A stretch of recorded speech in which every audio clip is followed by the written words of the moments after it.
ഇത് mass മോട്ടോഴ്സിന്നാണ്. Honda Activa 125 വണ്ടി engine വർക്കൊക്കെ ഉണ്ടായതാണ്. അപ്പോൾ വർക്ക് കംപ്ലീറ്റ് ആയിട്ടുണ്ട്, എഞ്ചിൻ വർക്ക് കംപ്ലീറ്റ് ആയിട്ടുണ്ട്. അപ്പോൾ നമ്മൾ വണ്ടി വർക്ക് കഴിഞ്ഞ് എഞ്ചിൻ കയറ്റിയിട്ടുണ്ട് വണ്ടിമേ. പിന്നെ നമ്മൾ അതിന് അത്യാവശ്യം കുറച്ച് ഭാഗങ്ങളിലൂടെയൊക്കെ ചെറിയ ഡാമേജ് കാര്യങ്ങളൊക്കെ ഉണ്ട്. നമുക്കിത് ഈ ചോക്കിൻ്റെ കേബിളൊക്കെ ഉപയോഗിക്കാതെ ഫുൾ ടൈറ്റായി പോയേക്കാണ്. അതുപോലെ തന്നെ നമുക്കിത് ഈ ഭാഗത്തേക്ക് വരുമ്പോഴത്തേക്കും ഫ്രണ്ട് മൺഗാർഡിൻ്റെ ഭാഗമൊക്കെ ഉണ്ടല്ലോ, മൺഗാർഡൊക്കെ ശരിക്കും അതിൻ്റെ ബ്രാക്കറ്റ് പോയിട്ട് കിടന്ന് ഇങ്ങനെ പിടച്ചുകൊണ്ടിരിക്കുക. അതിൻ്റെ ഉള്ളിലെ മൺഗാർഡ് ബ്രാക്കറ്റ് ഒടിഞ്ഞേക്കാണ് കേട്ടോ. പിന്നെ അതേപോലെ പിന്നെയുള്ള കേസ് എന്ന് പറഞ്ഞാൽ നമുക്ക് ടാങ്കിൽ നിന്ന് ത്രൂ ഔട്ട്, ഇപ്പോൾ ഇതിൻ്റെ ടാങ്കാണിത്. അത് ശരിക്കും പറഞ്ഞാൽ വണ്ടി സ്റ്റാർട്ടാവുന്ന സമയത്താണ് പെട്രോൾ വരാൻ പാടുള്ളൂ. അപ്പോൾ ഞാനതൊന്ന് ചെക്ക് ചെയ്യാൻ വേണ്ടിയിട്ട് അയച്ചാണ്. അപ്പോൾ ഇതിപ്പോൾ ജസ്റ്റ് എന്ന് വെച്ചാലും ത്രൂ ഔട്ട് പെട്രോൾ ജസ്റ്റ് ഒരു പ്രാവശ്യം ഓൺ ആയി കഴിഞ്ഞാൽ പിന്നെ ഫുൾ ടൈം പെട്രോൾ വന്നുകൊണ്ടിരിക്കുക.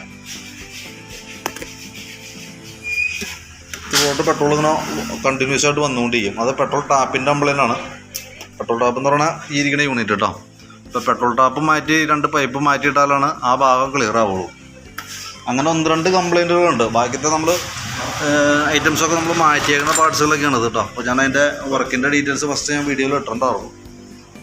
അപ്പോൾ നമ്മൾ പറഞ്ഞിരിക്കുന്ന എസ്റ്റിമേറ്റിലൊക്കെ ചെറിയ വേരിയേഷൻ വന്നിട്ടുണ്ട്. കാരണം എന്ന് വെച്ചാൽ എഞ്ചിൻ്റെ ഭാഗം നമ്മൾ ചെയ്തു വന്നപ്പോൾ ക്ലിയർ ആയിട്ട് തന്നെ ചെയ്തിട്ടുണ്ട്. അതേപോലെ തന്നെ ഗിയർ ബോക്സിൻ്റെ ഭാഗം കൂടി അഴിച്ചിട്ട് അതിൻ്റെ ഹോൾസെയിൽ വെയറിങ് കാര്യങ്ങളൊക്കെ മാറ്റിയിട്ടുണ്ട്. അപ്പോൾ ചെറിയൊരു വേരിയേഷൻസ് നമുക്ക് അതിൻ്റെ ഭാഗത്ത് വന്നിട്ടുണ്ട്. അപ്പോൾ എഞ്ചിൻ ചെയ്ത വഴിക്ക് നമുക്ക് ഫുള്ളായിട്ട് അതിൻ്റെ വർക്ക് കംപ്ലീറ്റ് ചെയ്തിട്ടുണ്ട്, ക്ലിയർ ആയിട്ട് തന്നെ ചെയ്തിട്ടുണ്ട് കേട്ടോ.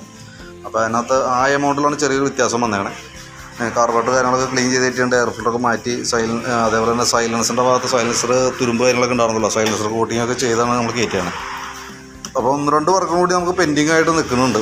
അപ്പോൾ അതിൻ്റെ ഡീറ്റെയിൽസ് ജസ്റ്റ് എസ്റ്റിമേറ്റ് പറയാം ഞാൻ. അപ്പോൾ അത് നോക്കിയിട്ടൊന്ന് വീഡിയോ കണ്ടുമ്പോൾ ഒന്ന് പറയണം കേട്ടോ. കാരണം അതനുസരിച്ചിട്ട് വേണം നമുക്ക് വർക്ക് കംപ്ലീറ്റ് ചെയ്യാനായിട്ട്. സെൽഫിൻ്റെ പ്രശ്നം എന്ന് പറഞ്ഞാൽ നമുക്ക് ഇതിൻ്റെ ബാറ്ററി 2023 മോഡൽ ബാറ്ററിയാണ്, ഇച്ചിരി വീക്കായിട്ടാണ് കാണുന്നത്. അത് ഞാൻ ബാക്കിയത് ജസ്റ്റ് നോക്കിയിട്ട് പറയാം എന്തേലും കേട്ടോ.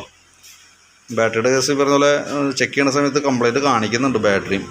അത് ഞാൻ എസ്റ്റിമേറ്റ് ഉൾപ്പെടുത്തുന്നില്ല. ബാക്കിയത്തെ ഭാഗങ്ങൾ ഉൾപ്പെടുത്തിയിട്ടുള്ള എസ്റ്റിമേറ്റ്, അഡീഷണൽ എസ്റ്റിമേറ്റ് ഞാൻ പറയാം. അപ്പോൾ വീഡിയോ കണ്ടുമ്പോൾ ഒന്ന് റിപ്ലൈ ഇടണേ.